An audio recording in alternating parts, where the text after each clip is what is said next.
Shalom shalom ubwoko bw'Imana, groupe b'amaso, shengero ry'Imana, bene data ndabaramukije, ndabipfuriza imigisha y'Imana, mugira amahoro, mugira umunezero, muhagarare mu bushobozi bwa mpwemu yera. Jewe ngiye gufatanya namwe, nitwa Abel Mbonimpa. Muri aka kanya tugiye gusenga Imana. Muri uko gusenga tugiye kubanza gusoma amajambo y'Imana aduza ukwizera, hanyuma duce dusengera imitwaro itandukanye. Matayo igihimba ca 15 duhereye ku murongo wa 29. Yesu akiza abarwaye benshi. Yesu arahava aja ku kiyaga c'i Galilaya, aduga umusozi yicaraho. Abantu benshi baza kuri we bazanye abacumbagira n'ibimuga n'impumyi n'ibiragi n'abandi benshi, babashira imbere y'ibirenge vyiwe arabakiza. Bituma ishengero ritangara ribonye ibiragi bivuga n'ibimuga bikomera, n'abacumbagira bagenda neza, n'impumyi zibona. Bahimbaza Imana y'Abisirayeli. Haleluya! Babonye ibitangaza vy'Imana, bahimbaza Imana y'Abisirayeli. Babonye ugukora kw'Imana, babonye ukugendagenda kw'Imana. Uno musi, kino gitondo, muri ino saha, ndagira ngo nkubwire ngo wongere kubona Imana y'Abisirayeli mu rugo rwawe, wongere kubona Imana y'Abisirayeli mu bugingo bwawe uyu musi. Haleluya! Muri uku gusenga tugiye kwibanda ku bintu bitatu. Icambere, ndagusaba kugira ngo wizere mu mutima, wizere ko Yesu yakijije ibi bimuga, ko Yesu ashobora kugukiza.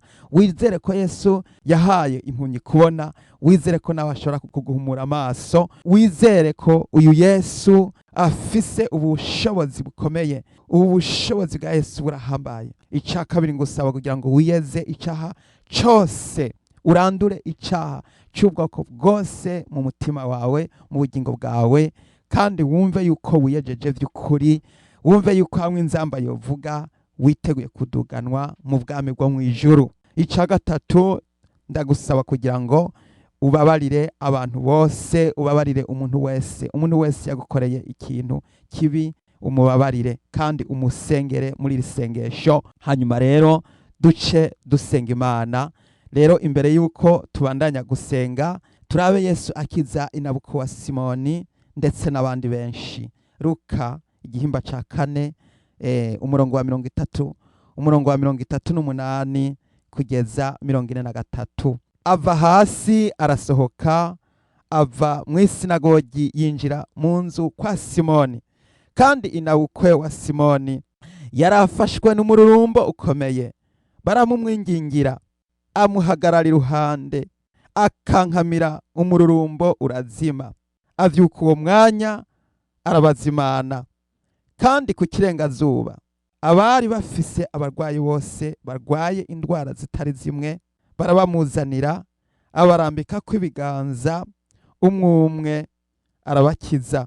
Kandi n'abadayimoni bava muri benshi, basemerera batura umwana w'Imana, arabazibiza. Ntiyabakundira ko bavuga, kuko bari bazi yuko ari Kristo. Kandi ijoro rikeye arasohoka aja mu gahinga, ishengero riramurondera, bashika hari bageza kumubuza ngo ntave muri bo. Maze arababwira ati, nkwiye kuvuga ubutumwa bwiza bw'ubwami bw'Imana no mu bindi bisagara, kuko arico natumwe. Haleluya! Bene data, umwami wacu Yesu Kristo yarakankamiye abadayimoni, arabazibiza. Yesu Kristo yarabazibije, aravuga ati hora. Uyu Yesu ni wo kwizerwa. Uyu Yesu yakankamiye umururumbo wari muri inabuko wa Simoni. Uyu Yesu arashoboye. Mwene data, Yesu n'umugabo, Yesu n'umuganga, Yesu n'umuvuzi. Wizere, maze rero uce bugufi, uje ahantu hiherereye, hanyuma usenge wizeye, usenge wiyejeje, usenge wumva ko wagize kubabarira umuntu wese yagukoreye inabi. Hanyuma rero imitwaro yawe igiye kwishurwa uno munsi. Yesu Kristo arakubohoye. Tugiye gusenga Imana. Mana yo mw'ijuru, data wa twese uri nyabushobozi, ndagushimiye uhoraho, mwami w'abami. Ndatanze amashimwe muri kino gitondo ciza kuri umwe wese mwami, ndatanze amashimwe. Uri Imana isumba byose, ndasabye amaraso ya Yesu Kristo yongere kunyeza. Mwami wanje Yesu, muri kano kanya mwami nongeye kuza imbere zawe nzanye imitwaro y'ubwoko bwawe, nzanye imitwaro y'abasavyi bawe, ndabazanye imbere zawe mwami, bantu bawe bose mwami bafise imitwaro itandukanye mwami, nzanye imbere zawe kugira ngo mwami wongere kubagirira neza, wongere kubavura, wongere kubakiza, wongere gukemura ikibazo c'umwe wese. Uhoraho mwami ndakuzaniye umutwaro wabubatse, eheraba mwami ndabazanye imbere zawe, ndakwinginga kugira ngo mwami wongere kubahangaza, wongere kubagarukirako. Ndakweretse ujya mukenyezi mwami databuja akeneye ubufasha, akeneye ubutabazi, kugira ngo mwami wongere databuja gukemura ikibazo ciwe, kugira ngo ujya mugabo mwami yongere kumva amarira n'amaborogo, yongere kubona yuko databuja urya mukenyezi yahangayitse, yuko akeneye igisubizo. Maze mwami ndakwinginze kugira ngo wongere gucurura umutima w'urya mugabo, maze yongere gusubira mu rugo, maze arera abana. Mwami Yesu Kristo, ndasengeye uyu mugabo mwami yagize umutima wo kwiruka inyuma y'abandi bagore. Mwami ndakwinginze kugira ngo umugarure, maze yongere kugaruka, maze mwami databuja wera, maze yongere kuba ku rugo mu izina rya Yesu. Ndasenye ingo nyinshi zirasubiye gusubira ubuzima nk'uko byari bisanzwe. Mwami washizeho umugabo n'umugore kugira ngo babane. Mwami Yesu Kristo, nka Adamu na Eva bakiri muri rya tongo ryo muri Edeni, ndabasengeye, ndabasabiye umuhezagiro, ndasabiye urugo rushasha aba bantu barayibubatse baherutse kubaka, ndabasabiye ikibondo, ndabasabiye abana bongere kuronka imbanyi, maze mwami Mana nzima umukenyezi yibungenge mu izina rya Yesu Kristo.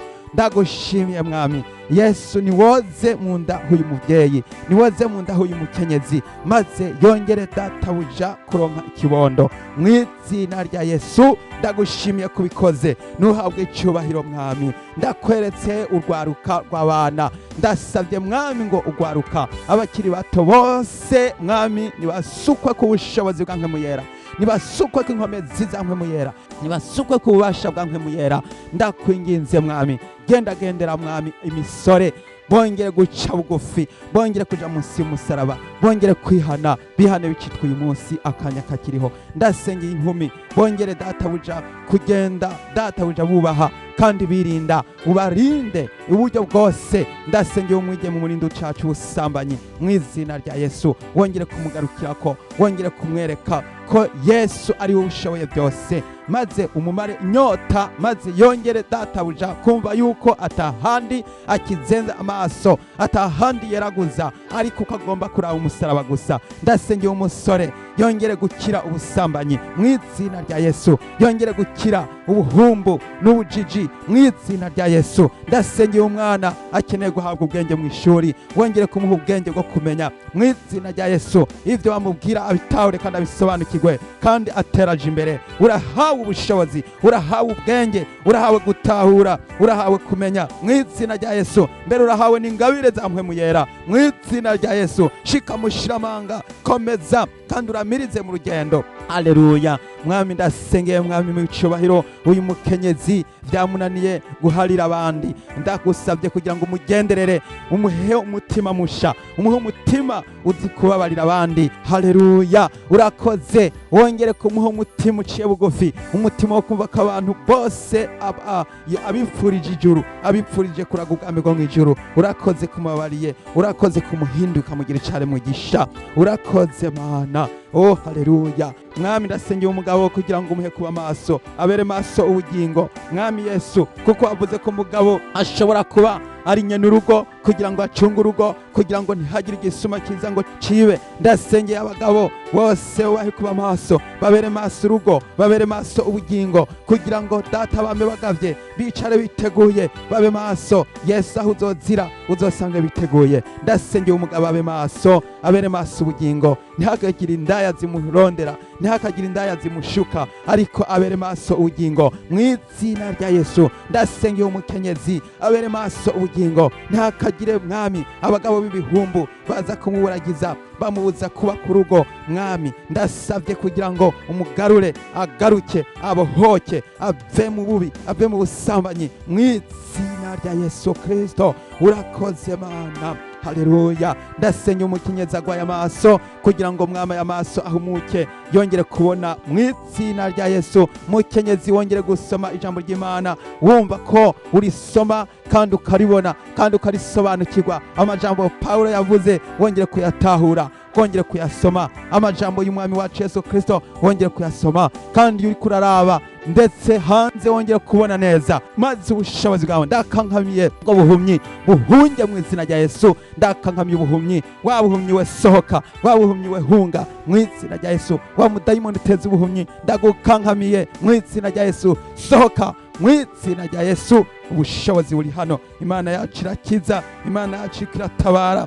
Yesu wanje mwami, ndasengeye mwami Imana yacu, uyu muntu yafashwe n'icacu ubusambanyi bikanka ko agikira, ndagisohoje, ndasohoje umudayimoni ateza ubusambanyi.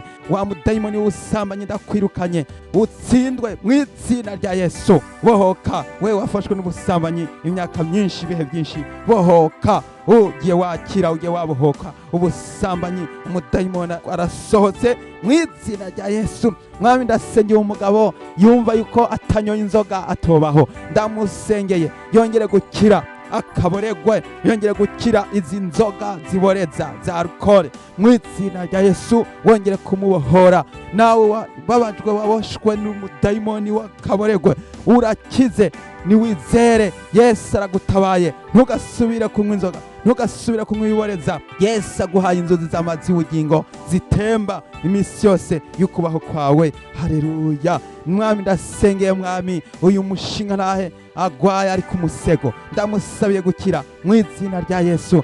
Data ndasengeye umukenyezi agwaye ari ku musego, data buja yo data ndamuzanye imbere zawe, mugenderere. Ndasengeye abakorewe operasiyo kugira ngo mwami ubagenderere. Ndasengeye umukenyezi yakorewe operasiyo, mwami wongere kumukiza kugira ngo izi ngoma zongere gukira. Mwami data buja wera, ndasengeye mwami uyu musonga wari muri uyu mukenyezi ushaka kugaruka kugira ngo ntusubire kugaruka. Wa musonga we, wa mudayimoni uteza intege nke, ndakwirukanye. Imisonga ndayirukanye, abadayimoni ndabirukanye bateza imisonga.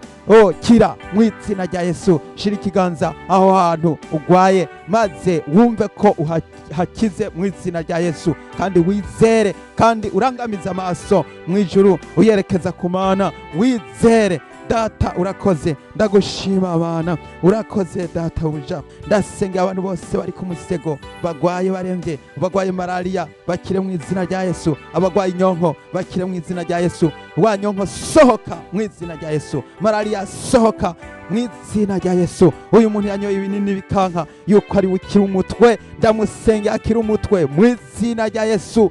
Wa mudayimoni uteza kumeneka umutwe mu izina rya Yesu. Tifoide mu izina rya Yesu, hunga abadayimoni bateza ingwara z'uburyo bwose mu izina rya Yesu. Malaria yayindi yananiranye itagira umuti, itumva umuti, ndakwirukanye muri uyu muntu, sohoka mu izina rya Yesu.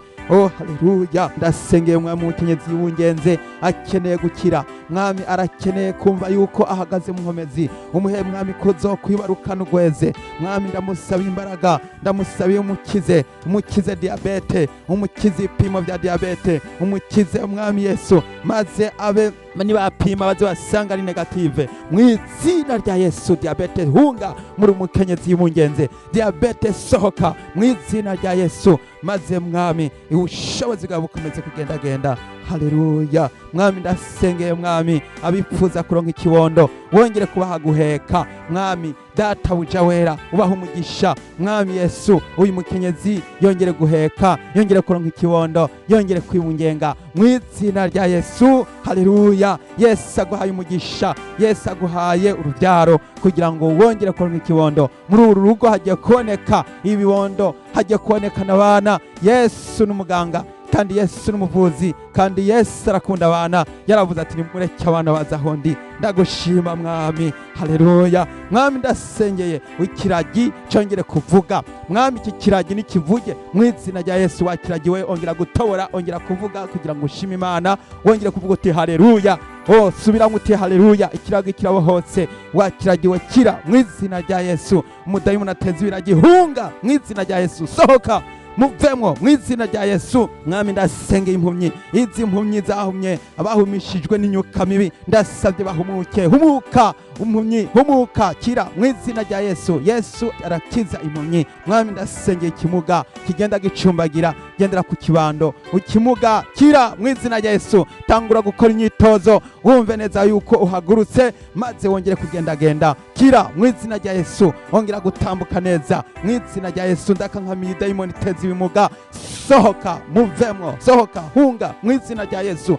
Dayimoni ateza ibimuga mu izina rya Yesu. Waba umuga we, hunga mu izina rya Yesu, sohoka mu izina rya Yesu. Ibimuga mukire, ibimuga mwizere, mukomeze guhagarara nkomezi. Ndasengera abacumbagira bitewe n'ubumuga bwabashikiye, ubwo bumuga ndabwirukanye mu izina rya Yesu. Abacumbagira bongere kugenda, bongere kugenda neza, bongere kugenda bakomeye. Inyonza zirihunge mu izina rya Yesu Kristo. Ingorane z'uburyo bwose ndazisohoje mu izina rya Yesu. Mwami ndasengeye umwigema agwaye sida, iyi sida ndayirukanye mu izina rya Yesu. Sida hunga mu izina rya Yesu. Umudayimoni wa sida nasohoke. Umukenyezi yamaze imyaka myinshi agwaye sida, Mwami ndamuzanye imbere zawe kugira ngo wongere databuja kumukiza, umurambike kw'ibiganza mu izina rya Yesu. Umukenyezi wa sida ongera gupfukama munsi y'ibirenge bya Yesu, kuko aho uri Yesu ariho, Yesu nihari. Pfukama wizeye, ibirenge by'umwami Yesu biri imbere zawe. Mukenyezi pfukama maze wizere, wowe urwaye sida ongera gukira mu izina rya Yesu. Hanyuma niwagenda kwipimisha basange ari negative mu izina rya Yesu. Umukenyezi arakize sida. Ndasengeye Mwami data uja wera, uyu mukenyezi agwaye diabete n'uyu mugabo agwaye diabete bakire mu izina rya Yesu. Diabete hunga, umudayimoni wa diabete sohoka, muvemo, sohoka diabete, sohoka, kugira ngo yongere gufungura neza, yongere kunywa neza, yongere kurya Mwami ibikwiye bimeze neza. Diabete sohoka mu izina rya Yesu. Umudayimoni wa diabete ndakwirukanye guhera none. Mwami ndasengera abagwaye ingwara y'imitima, Mwami Yesu wongere kubaha Mwami kumva yuko bahema neza kandi bakumva yuko bafise amagara akwiye. Mwami Yesu ndahagaritse umuvuduko w'amaraso mu izina rya Yesu. Ndahagaritse ingwara z'imitsi, iyi mitsi nere asiatike ndavyirukanye muri umukenyezi, ndavyirukanye muri uyu muntu, ntibizosubire kugaruka. Umudayimoni ateza imisonga yo mu rubavu ndayisohoje. Wa musonga we hunga, uwo mudayimoni ateza umusonga, ateza intege nke mu mubiri, ndahagaritse ibitero byose by'inyuka mibi mu izina rya Yesu. Ndirukanye abadayimoni. Wa mudayimoni we waherekera utera uyu mwana ndagusohoje, ndagufashe mpiri, sohoka, usohoke maze ugende. Mwami wavuze ati nimwagira ukwizera kungana n'akabuto ka sinapi, mushobora kubwira uyu musozi muti wa musozi we hunga, maze uwo musozi uzobumvira kandi muzobibona. Ndirukanye uyu musozi, uve ngaha maze ugende, uve muri uyu mwana. Uyu mudayimoni waje nk'igisozi ndagutembagaje, na Babuloni carakomvombotse n'igisigaye kizokomvomboka. Ndakomvomboje Babuloni mu izina rya Yesu. Ndakomvomboje abadayimoni bose muri gurupe b'amaso ndayishize mu biganza byawe. Umuntu wese ari muri gurupe b'amaso ongera guhagarara mu nkomezi, ongera kuja imbere z'Imana, maze wongere gupfukamira umwami Yesu. Uje ku munsi y'ibirenge byiwe, wongere kwizera, wongere kumva yuko uhagaze mu bushobozi. Muntu wese, mukenyezi, musore, mugabo, mushinga ntahe uri muri gurupe b'amaso, nuhagarare ubitara uburumuri mu gihugu cyaho uherereye, mu karere kahuri, wongere kudomeka itara ryongere kwaka. Gurupe b'amaso mube aba ambasaderi ba Yesu, bongera kuvugira ijuru, bongera kuvugira ubwami bw'Imana, kuko Yesu ari hafi. Yesu agiye kugaruka. Gurupe b'amaso gaba, gira ubwenge, shikama, gira inkomezi, hagarara mushikamye. Gurupe b'amaso bera amaso ubugingo bwawe burakeneye ko ububera amaso. Shikama, komeza, shishikara, ramiriza, bandanya, ntucike intege. Mukenyezi mu rugo, wowe ufise ibikugora, umugabo aguteza ibigeragezo, shikama, ushira amanga mu izina rya Yesu. Hagarara mu nkomezi, senga mu nkomezi, senga watura, senga uvuga, senga uririmba, senga uhimbaza, senga utazira, wongere gushima Imana. Yesu arakubohoye. Mukenyezi ahuri, Yesu arakugendeye mu rugo, Yesu araguhaye igisubizo, Yesu arimo arakiza, Yesu arimo abahora, Yesu arimo aratabara, Yesu arimo aragarukira ku bantu benshi. Abantu benshi bari kubarabona ibitangaza by'Imana, abantu benshi bari kubarabona ukuvura kw'Imana, abantu benshi bari kubarumva ijwi ry'Imana. Yesu arimo arabohora, Yesu arimo aratabara. Urakoze Mana, haleluya. Ndongeye gusengera uyu musore Yesu wamushizemo ingabire kuzo gukorera, yo kuzo kuvugira, yo kuzo muvuga butumwa, yo kuzoba umuntu w'umusenzi asengera abandi mwami, kandi uzomukoresha ibitangaza. Ndasavye mwami wongere kumugenderera, umusuke ku bushobozi, umusuke ko mpwemu yera, ubushobozi bwa mpwemu yera burakuje ko musore.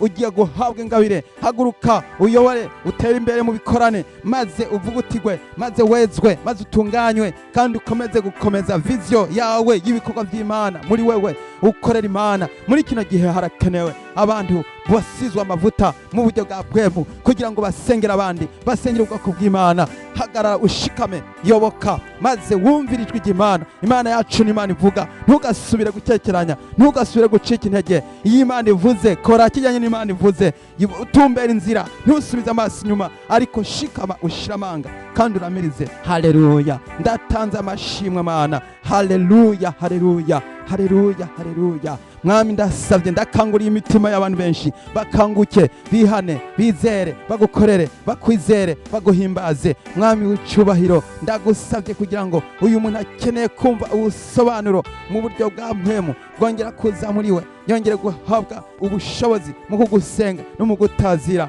Mwami w'icubahiro, yongere kwezwa. Mana yacu, ndasenga abantu bafise ingorane z'abadayimoni, ndasenga abantu bafise ikibazo c'abarozi babararako, ndahagaritse umudayimoni w'abarozi mu izina rya Yesu. Ndasavye protection hambavu y'uyu muntu, hambavu y'uru rugo. Ndasavye amaraso ya Yesu azunguruke iyi nzu mu izina rya Yesu. Ndashinza karimbi ku musaraba aho iyi nzu hose yubatswe, ndetse naho itongo ryabo riri, ndetse naho mu ndimiro zabo wongere kwasukamwo imigisha, mu ndimiro zabo wongere kwasukamwo imihezagiro. Ivyo barima muri ibi bihe by'indimo, mu gihe bariko barima, baronke uburumbuke, baronke ibyo basarura. Mwami ndasengeye Mwami uyu mukenyezi ariko aragerageza kudandagiza kugira ngo arondere ico mubeshaho, ndamushize mu biganza byawe, umuhe imigisha muri ibyo ariko aradandaza, muri ibyo ariko arakora, maze adandaze agusenga kandi ahimbaza, atazira Imana,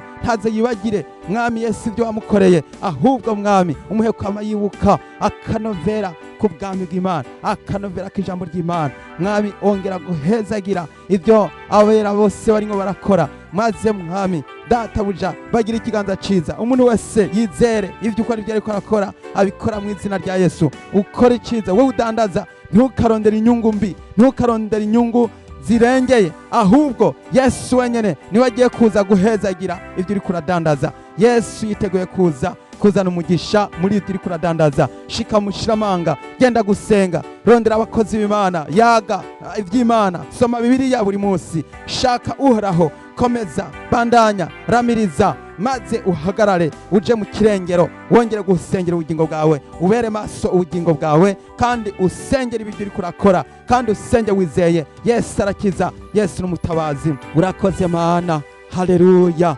Ndasengeye umusore yongere gukira, bya birozi bamuhaye, wa wundi yanyoye isumu yongere gukira mu izina rya Yesu. Kira, habwa gukira. We wanyoye isumu, we mukenyezi baroze, kira mu izina rya Yesu. Ndasabye umuntu wese yumva afise ubwoba, yasuswe mu ibintu by'uburozi, ntatinye, ntacike intege, ntagire ubwoba, ahubwo byirukane mu izina rya Yesu. Uvyirukane kandi wumve ko wizeye. Yesu ari hejuru y'abadayimoni, Yesu ari hejuru y'abarozi, Yesu ari hejuru y'abicanyi. Yesu niwe aduha imbaraga, Yesu niwe aduha inkomezi. Senga buri munsi, buri saha, wame wumva yuko wiyeguriye Imana mu masengesho, ugumusenga, gumuvugana n'Imana, ugumuyaga n'Imana, uko bukeye ko bwije, isaha ku yindi, umunota ku yundi. Naho wowe uri mu bikorwa, bandanya usenga, bandanya uhamagara Imana mu mutima wawe. Urakeneye umunaguro, urakeneye ubushobozi, urakeneye kuzigamwa n'amaraso ya Yesu Kristo. Shika mushiramanga, maze usenge kandi usenge mu nkomezi. Yesu ndagushima ko abantu benshi bariko barakanguka, abantu benshi bariko barumva ijwi ry'Imana rivugana nabo, riko ribagenderera.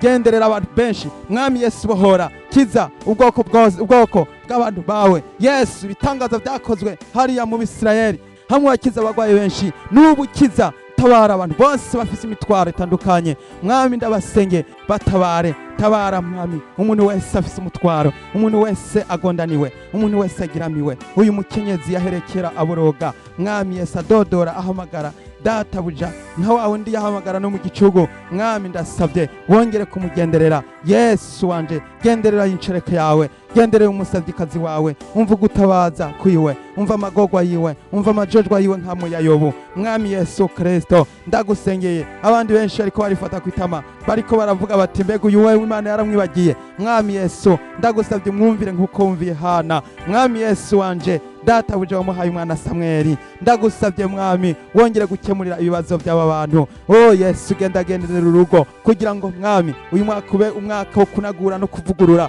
mwami bongere gutangura bushasha bongere kumva yuko bahagaze mu migisha y'Imana bongere kuba bashasha urugo rushasha urugo runaguwe urugo ruhinguwe urugo rwera rw'abakijijwe mwami Yesu ongera kwinjira muri urugo wundi busha babone ibyiza byawe babone ikiganza cawe uru rugo ndaruvuze ko amahoro ndaruvuze ko imigisha ongere gusendanisha muri rugo akira amahoro akira imigisha mukenyezi urabohotse Yesu arakugendereye Yesu arakugiriye neza Yesu agiye kuguha ibyiza mwami wanje Yesu genderera mwami wanje aba bantu bafise imitwaro itandukanye mwami Yesu ubongerereze ubushobozi no kwizera kandi batahure ko uri ku ngoma urakoze Mana nuhabwe icubahiro mwami genderera abanyeshuri muri za kaminuza aho bariko bariga hari abakeneye ubufasha hari abakeneye kuronka icyo bafasha mu mashuri mwami ndabasabiye ndabasengeye bige bumva yuko bariko baragwiza ubwenge na cane cane bari nk'ubwa bwenge buva mu ijuru mwami Yesu tuzi yuko tekinoloji uno munsi iriko irazimiza abantu benshi ariko ndasabye ubahe ubwenge bw'uruka buva mu ijuru ndasengeye abari muri za kaminuza abari muri universite ndasengeye abari muri secondaire n'abari college ndasengeye abanyeshuri bo mu mashuri mato n'ayisumbuye bose mwami bagenderere ndasengeye urwaruka ruri mu mashuri bongere mwami kushinga no gushiraho amagrupe y'amasengesho bongere gusenga groupe biblique mu banyeshuri hose nimunaguke nimukure hasi nimusenge nimushinge groupe biblique ubuhanuzi abavugishwa naberekwa nabahishurirwa furura ingabire musore mwigeme furura ingabire waho ruhanura abantu benshi bagakizwa ariko none byagenze gute komeza wewe ufise ingabire zikoreshe abavuga ubutumwa muhaguruke muvuge ubutumwa abahanuzi muhanure abigisha nimwigisha ijambo ry'Imana hirya no hino nimugwize ibiterane abantu bongere guterana basenge nubwo hariho ibi byo mu wamurwaniza ariko arapanga ariko arashaka kugira ngo abuze ibikorane ariko ndasabye kugira ngo mwami Yesu genderera umuntu wese bagira umutwaro wo gusenga bagira umutwaro wo guhagarara mu nkomezi bagira umutwaro wo kunesha icaha mw'izina rya Yesu ndagushima uruwera Mana habwe icubahiro mwami bohora mu rwaruka bongere gukizwa neza urwaruka bongere kubohoka bongere kugendererwa bongere gutabagwa ndasengeye imitwaro yose n'indi mitwaro yose ntavuze mwami ndasabye kugira ngo uyu muntu ahari yizere ko akize uyu mutwaro wiwe yuko wishuwe mw'izina rya Yesu ndagushima amashimwe na yawe Imana yacu nihabwe icubahiro komera amashimana wewe wabanye nanje muri risengesho kugira ngo ushime Imana yacu iri kurumva iri kurishura Imana yacu iri kuratabara Yesu yavuze ati nimusenge none rero dukomeze dusenge mu gusenga twizeye kandi turi mu nkomezi z'Imana Imana yacu nihabwe icubahiro Yesu muri groupe b'amaso ndasabye nk'emuyera mu bakristo bose ndasabye nk'emuyera mu bakwizera ubushobozi bwa nk'emuyera bubaze ko giturumbuka maze batangure kuvugishwa abakeneye kuvugishwa muvugishwe abakeneye ingabire zo gukiza no gusenda abadayimoni bongere kuzihabwa abakeneye ubushobozi bwo kumenya no gutahura ubwenge bwo kumenya no gutahura wongere kubatahuza mw'izina rya Yesu abakeneye kuba intumwa abakeneye kuba abakozi abakeneye kuba abigishwa bawe mw'izina rya Yesu abakeneye abo watora warobanuye bakomeze basobanukirwe maze dutware ubutumwa bwiza ku barimwe bose igihe kiri hafi Yesu agiye kugaruka nimuze dukorera Imana uburyo bukiriho Yesu ndagushimiye mwami dutabare aho twongera imbaraga mwami Yesu Kristo ndahagaritse ibitero byose by'inyuka mibi ibigwanya abakozi b'Imana ndabifashe mpiri ndasengera abakozi b'Imana wongere kubatabara ndasengera abakozi b'Imana bahura n'ibitwaro bitandukanye bahura n'ibigerageza bitandukanye batandukanye, hari abari mu bukene, ndasengeye abakozi b'Imana bari mu bukene, wongere data buja kubaha kibafasha n'icyo bakoresha mu bikorwa byawe, kandi ubereke mwami yuko nubwo ubukene buriho ariko Yesu ntakenye, kwa Yesu hari ubutunzi, kwa Yesu hari byose, Yesu niwe afise ibintu byose abakoresha. Ndasengeye abakozi b'Imana bongere guhabwa imihezagiro mu bikorwa bakora, ndabasengeye, ndasengeye abapasitori n'abigisha, ndasengeye mwami abakozi bawe mu bwoko bwose, ndasengeye abakuru b'amashengero bongere gukoreshwa nawe, abasenzi, abakozi bawe, abantu bose aho bariko barakorera Imana ndabashize mu biganza byawe Mana, bongere guhabwa imigisha iva kuri wewe mwami, ndabasengeye, ndabahezagirisha imihezagiro yose y'umwami wacu Yesu Kristo. Murajya amashengero aho bakorera, Yesu ubagirire neza, ndabigushimiye Mana. Haleluya. Ndasengeye umukozi wawe mwami, wongere kumukemurira iki kibazo cahaba ndetse n'ibikorwa byose by'ingendo z'ubuzima bwiwe bwa misi yose, wongere kumugenderera kugira ngo mwami data buja aronke gishobora kumufasha, burya butumwa ahabwa bwo kujana hirya no hino abone koroherezwa mu ngendo za misi yose, wongere kumuha ikimwunguruza mu kugira ngo atware ubutumwa. Data ufurure za ngabire ziwe za kera zifurugwe mu izina rya Yesu, maze akomeze ashishikare aramirize. Oh haleluya, urugamba rurakomeye, dushishikare dukomeze twama imbuto, tubandanye ntiturambigwe. Mukozi w'Imana ntucike intege, nturambigwe. Mukozi w'Imana nturabe kubiboneka ariko urabe kubitaboneka, aribyo byampwemu. Urakoze Mana yacu yo mwijuru, ndagushima, uruwera, shimagizwa, habwa icubahiro, urabikwiye. Gendera mwami Yesu abari mu bihugu bitandukanye, abantu barifise ingorane zinyuranye, bose ubagenderere, haba mu ngorane z'umubiri,